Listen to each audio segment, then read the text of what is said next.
Ayan. Ito, balikan natin yung atin pong binabanggit kagabi, mga ka-GPnatics, itong si Diskaya.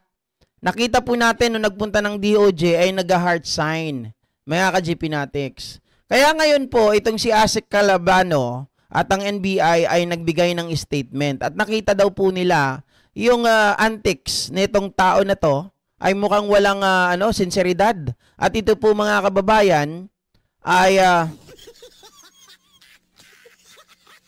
kakaiba po ang asal. Parang ito po mga kababayan ay hindi po makatotohanan ang kanyang mga sinasabi.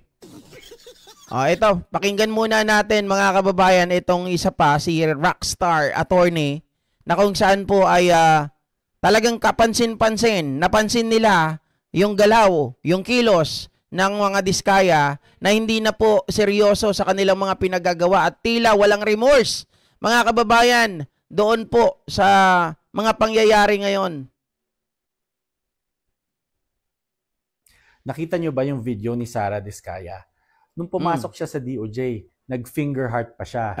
Paglabas, sabi niya, gandahan yung memes ko. Ay! Grabe, no? Walang ka-remorse-remorse. Ginagawa pa niyang joke ang mga pangyayari. After tayong pagnakawan ng bilyon, pagtatawanan pa tayo. Ogag talaga. Pero maganda yung sinabi ng DOJ tungkol dito. The heart sign and the remarks of Ms. Sara Diskaya are all taken into account in the assessment and evaluation of the persons involved. It is a sign of insincerity and complacency. Complacency. Tandaan, nag-a-apply siya bilang state witness. Under the Witness Protection Law, nasa DOJ ang full discretion kung sino ang tatanggapin nila. Kahit qualified ka on paper, pwedeng i-deny kung tingin nila hindi ka sincere or credible. Under the rules of evidence, hindi lang yung sinasabi ng witness ang dapat i-consider. Kasama sa pag-assess ng testimony ang demeanor ng tao. Ibig sabihin, kung ang kilos mo nagpapakita ng walang kaseryosohan, paano ka naman pagkakatiwalaan? Tama. So, kung pa-heart-heart pa at may pamim pa habang nag-a-apply as state witness, obvious na she is not taking the process seriously. Insincere at walang remorse. Dapat, ngayon pa lang, i-deny na ang application niya as state witness. Mga kababayan, ito pong pahayag na ito ni Attorney Rockstar. Okay, ito po ay hinggil po dun sa pahayag naman ng DOJ na nakita nila na insincerity, mga kababayan, at complacency. At parang hindi seryoso yung ipinapakita ng mga Diskaya. Dahil ngayon parang wala silang remorse. Mga kababayan, tinitingnan ngayon sa kanilang evaluation na ito ba ay karapat-dapat na tanggapin sa WPP. Lalong-lalo na ngayon, lumabas yung balita hinggil po sa ties nila ng asawa nitong si Marcoleta. Mukhang malabo na mabigyan na ng tinatawag na Witness Protection Program ang mag-asawang Diskaya. Paano na yan, mga kababayan? Paano naman kasi pinapangunahan nila at parang wala po silang pagsisisi na gumawa sila ng mga katulad ng mga pagnanakaw na ito. Parang mga kababayan, sila ay, sabi ko nga, walang remorse. Parang sila pa ang nagbibigay ng halimbawa para tularan ng mga magnanakaw na mga politiko at mga walang hiya na mga politiko, mga kababayan na nagpapakasasa sa pera ng bayan. 'Di ba? Kung ganun lang ang ipapakita ng mga ito, mga ka-GPnatics, hindi po sila siguro karapat-dapat nabigyan ng WPP. Dahil ang WPP ay nagagamit, mga kababayan, magiging parang ihemplo ito na kapag halimbawa, meron na namang mga sumulpot na panibagong mga Diskaya. 'Di ba? Sasabihin lang, sige, umamin ka na, walang problema yan. Kami ang magbaback up sa'yo. Magnakaw ka lang na magnakaw. Pag nahuli, sasabihin, walang problema yan. Kaming bahala sa'yo.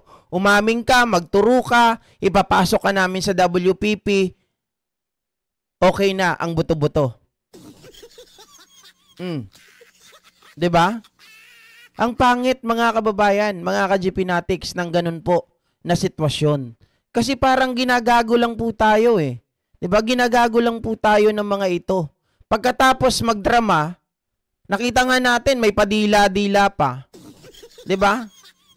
May padila-dila pa. Sabi nila, ito daw ay diabetic, pero 2 Coke yung tinira. Misis ko nga dito, diabetic eh. Ayaw na ayaw tumira ng Coke. Pag tumikip ng Coke, kahit 1 lagok lang, pinapagalitan ko eh. Kasi minsan, parang natatakam. Kaya sabi, patikim. Pero si Sara Diskaya, 2 yung nakita natin. 'Di ba? Nung nakakita ng Coke, may padila-dila pa eh. Parang sabik na sabik. Yan ba ang tunay na diabetic? Kasi kapag ikaw diabetic, mga kababayan, talagang mangingimi ka na tumikim ng kahit konti lang nun. 'Di ba? Pero siya, 2 Coke in can.